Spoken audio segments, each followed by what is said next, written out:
In the final days of April 1945, the Third Reich was no longer a fighting empire, it was a collapsing illusion. Soviet artillery thundered through the ruins of Berlin. American and British forces surged from the west, and the German war machine that had once dominated Europe was now fractured, starving, and leaderless. Yet inside the highest levels of command, a dangerous idea still lingered. Maybe Germany could lose the war, but not completely. Adolf Hitler was already finished. On April 30th, 1945, he took his own life in a bunker beneath Berlin, leaving behind a crumbling state and a desperate chain of command. But instead of immediate surrender, power passed to Admiral Karl Dönitz, a naval officer with no illusions about victory, but with a very specific strategy in mind. He knew Germany could not win. What he hoped was that Germany could choose how it lost. Dönitz established what became known as the Flensburg government, a fragile and short-lived regime operating from northern Germany near the Danish border. It was not a government built for peace, it was a government built for delay. Its goal was simple but bold: surrender to the Western Allies while continuing to resist the Soviet Union for as long as possible. In Dönitz's mind, this was not just strategy, it was survival. Hundreds of thousands of German soldiers and civilians were fleeing westward, terrified of falling into Soviet hands. Reports of brutality, revenge, and mass reprisals had spread rapidly. To many Germans, surrendering to the Americans or British meant life. Surrendering to the Soviets meant something far worse. So Dönitz began playing a dangerous game. He ordered his forces to keep fighting in the east while quietly reaching out to the Western Allies. The hope was to create a partial surrender, one that would allow German troops in the west to lay down their arms while those in the east could continue retreating, buying time for more soldiers and refugees to escape. But this plan depended on one critical assumption: that the Allies would accept it. They didn't. The Allied leadership had already agreed on one non-negotiable principle: unconditional surrender. There would be no separate peace, no partial deals, no political maneuvering. Germany would surrender completely to all allies at the same time. Anything less was unacceptable. The memory of World War I and the belief that Germany had manipulated its defeat into a future resurgence still haunted Allied thinking. This time, there would be no ambiguity. Still, Dönitz pushed forward. He sent emissaries westward, hoping to test the limits of Allied patience. Among them was Admiral Hans-Georg von Friedeberg, a man tasked with opening negotiations. But what he found was not flexibility, it was a wall. When Friedeberg arrived to meet Allied commanders, he tried to frame Germany's position carefully. He spoke of chaos, of refugees, of the need to prevent further bloodshed. But behind the words was the same request: allow Germany to surrender in the west while continuing operations in the east. The response was immediate and cold. There would be no deal. Meanwhile, the situation on the ground was deteriorating by the hour. German units were disintegrating, communications were failing, entire divisions were surrendering without orders. The idea of a controlled strategic end to the war was slipping away. What remained was desperation, and time was running out. Inside Allied headquarters, frustration was growing. Intelligence reports made it clear what Dönitz was attempting. This wasn't just a humanitarian effort, it was a calculated move to shift the burden of war onto the Soviet Union while preserving as much of Germany's forces as possible. To the Allies, this was unacceptable not only militarily, but politically. The alliance with the Soviets, already strained, could not survive such a betrayal. And so the message became even clearer: Germany would surrender completely or not at all. But Dönitz wasn't ready to give up his plan, not yet. He believed that if he could just hold on a little longer, if enough troops and civilians could reach the Western lines, then even a failed negotiation would have been worth it. Every hour mattered. Every delay saved lives, at least in his calculation. What followed was a tense and dangerous waiting game. German envoys continued to move between collapsing fronts and Allied command centers. Each meeting carried the same underlying question: could Germany still control the terms of its defeat? The answer was about to arrive, and it would be far harsher than anything Dönitz had hoped for. By early May 1945, the illusion that Germany could control its own surrender was beginning to unravel.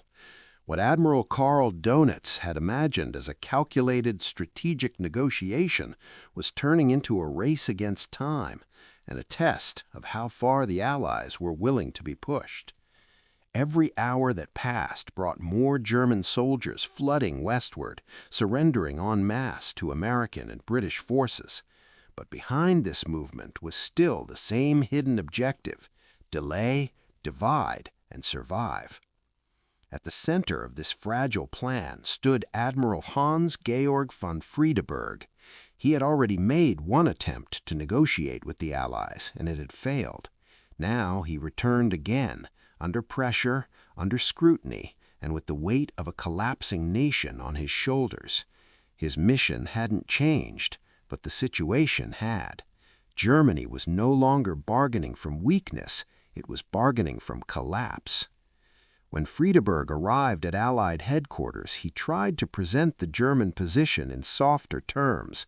He spoke of humanitarian concerns, of millions of refugees fleeing the Eastern Front, of the need to prevent unnecessary suffering. But beneath every carefully chosen word was the same request: allow German forces to surrender in the West while continuing to resist the Soviets in the East. The Allied response was immediate and uncompromising. There would be no partial surrender, no separate peace, no exceptions.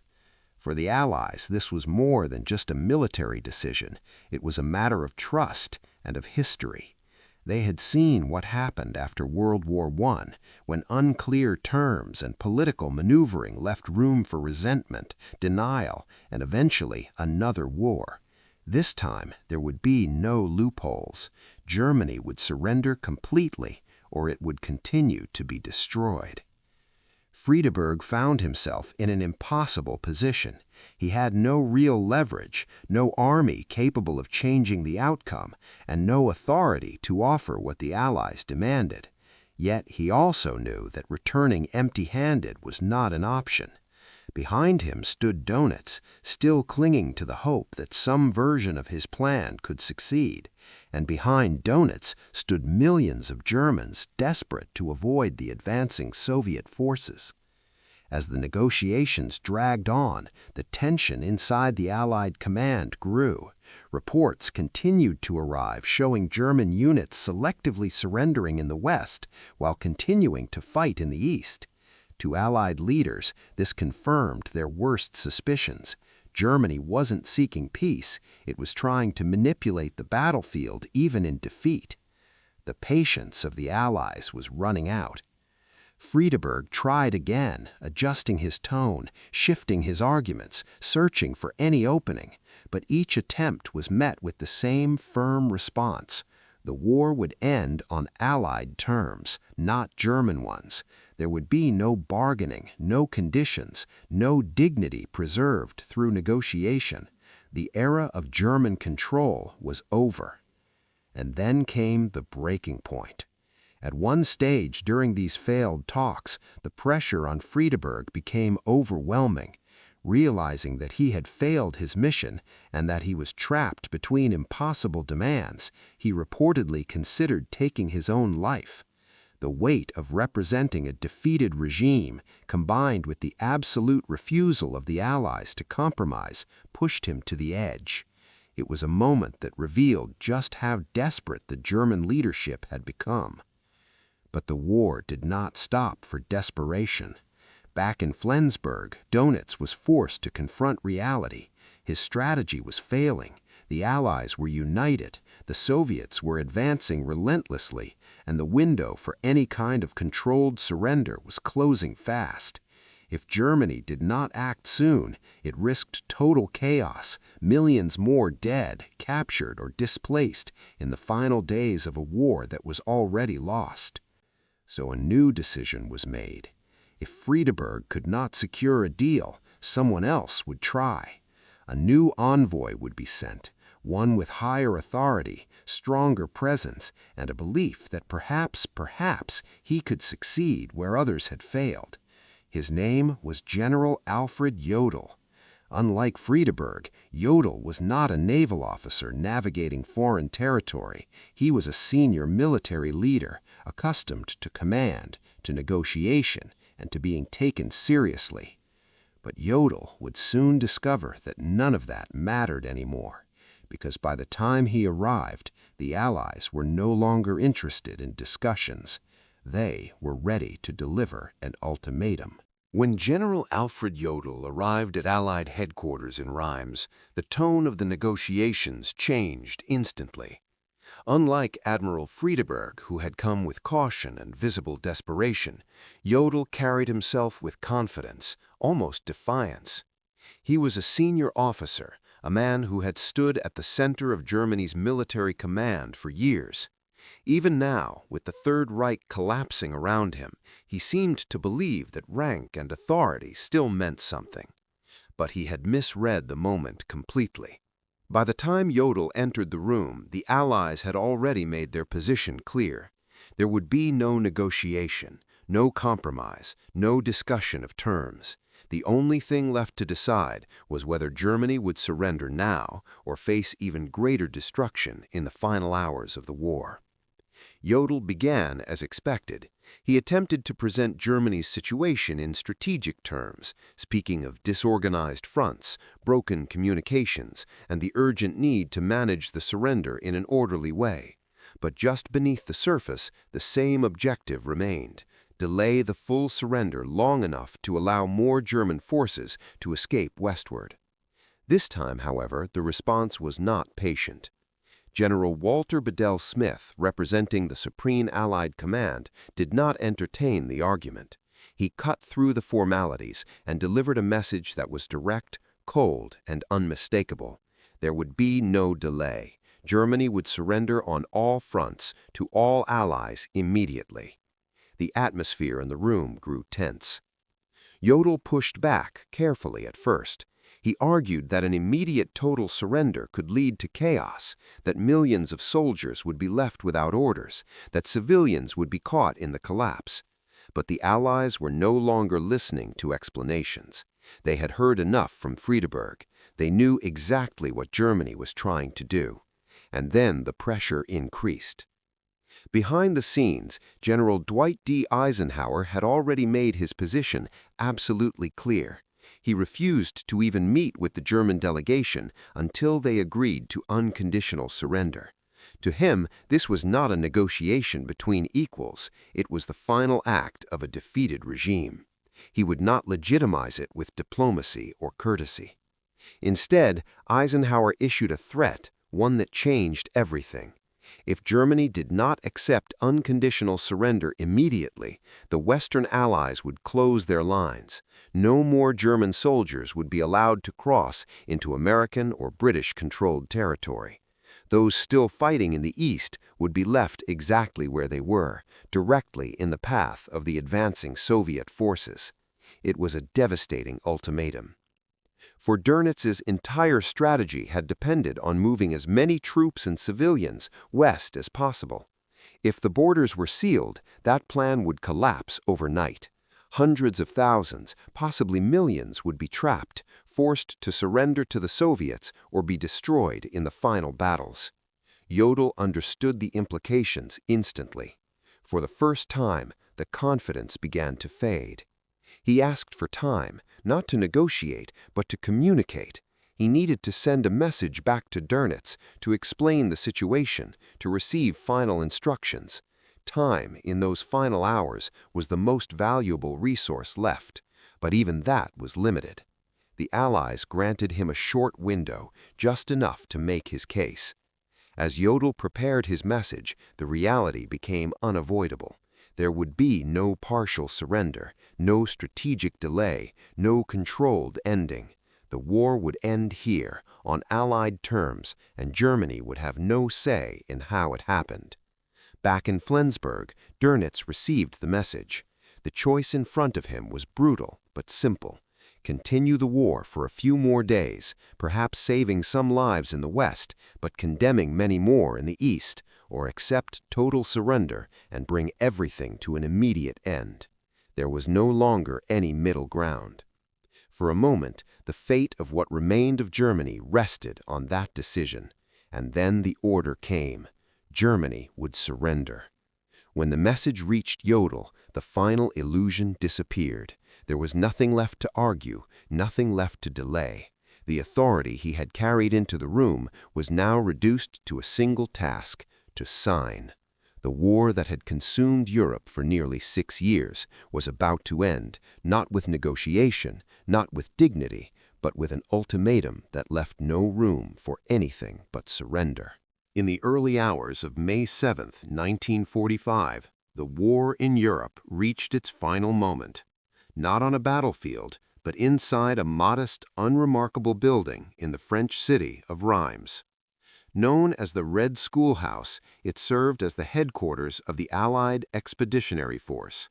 There were no grand halls, no ceremonial guards, no sense of triumph in the air.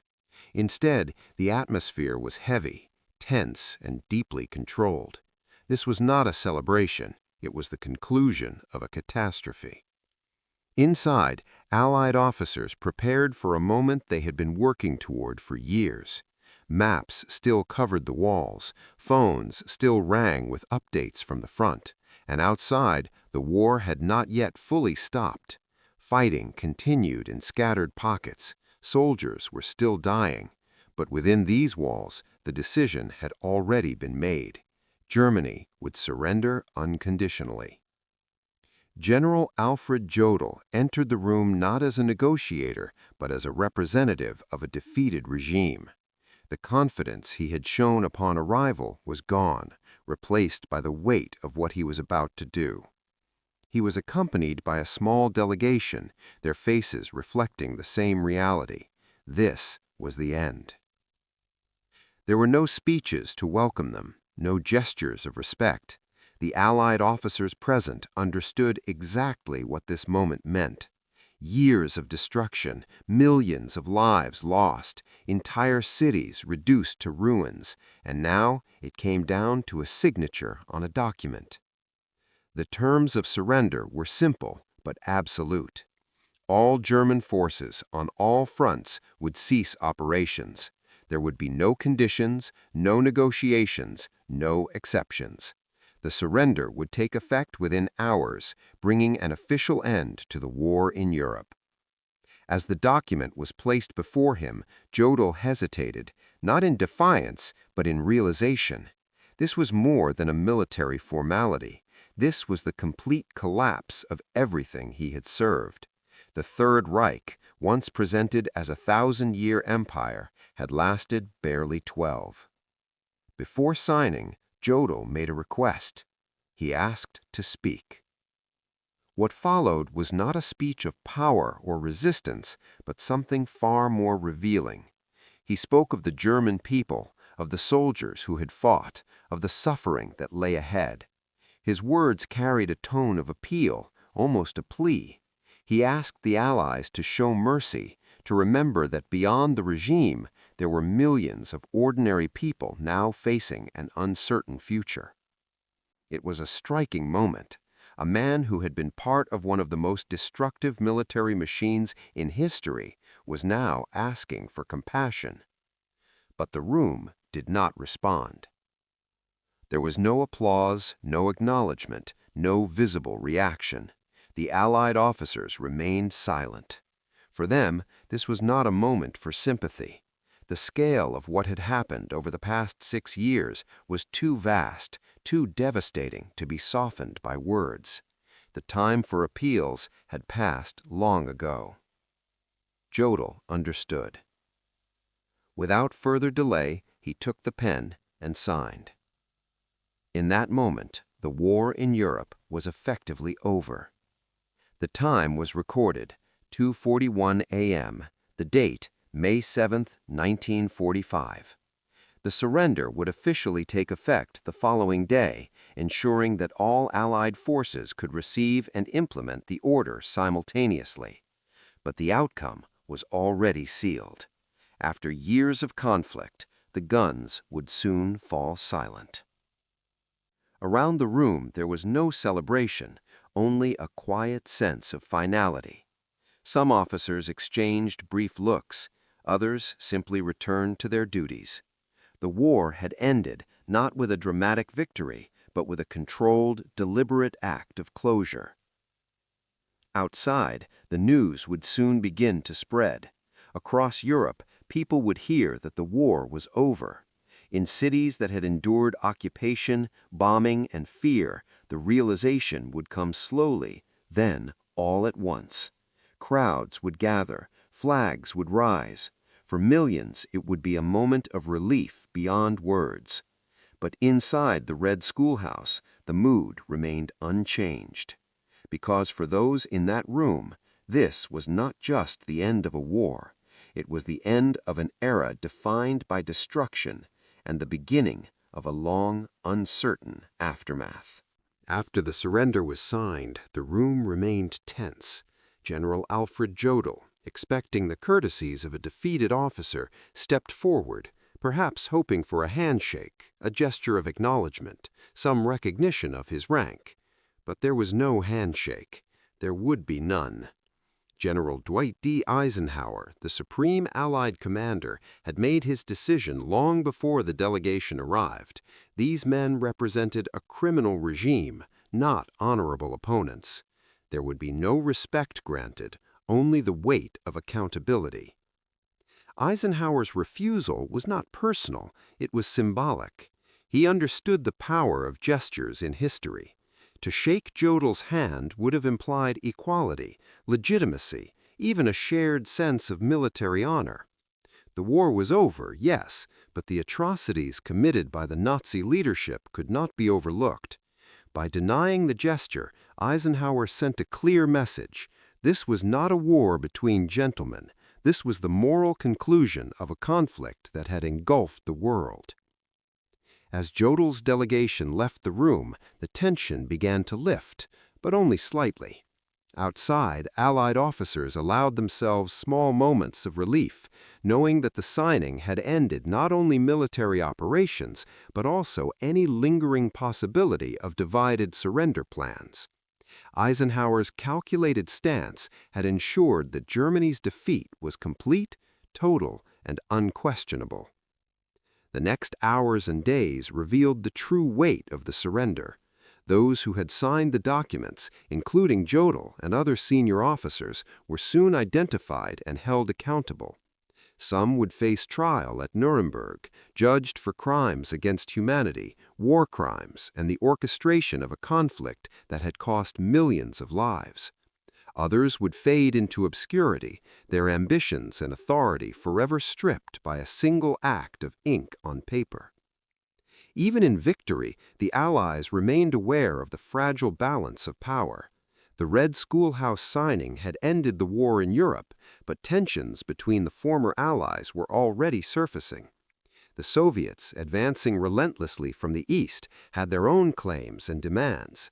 Eisenhower's decisive handling of the surrender sent a strong signal to both friends and foes. The Allies would determine the terms of peace, not the remnants of a defeated regime. For historians and observers, the refusal to shake Jodl's hand became a defining symbol of moral clarity. It was not about vengeance, it was about justice and the assertion that some acts and some regimes could not be normalized by ritual or courtesy. The gesture, or lack thereof, encapsulated the ending of history's darkest chapter, a visual statement that the war had ended, but accountability would not. In the months and years that followed, the legacy of that moment remained.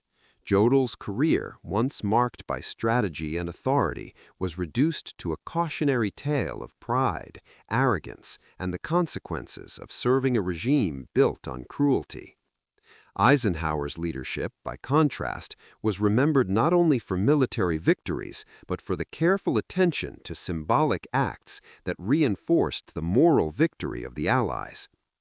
The Red Schoolhouse, modest and unassuming, had hosted more than a signing.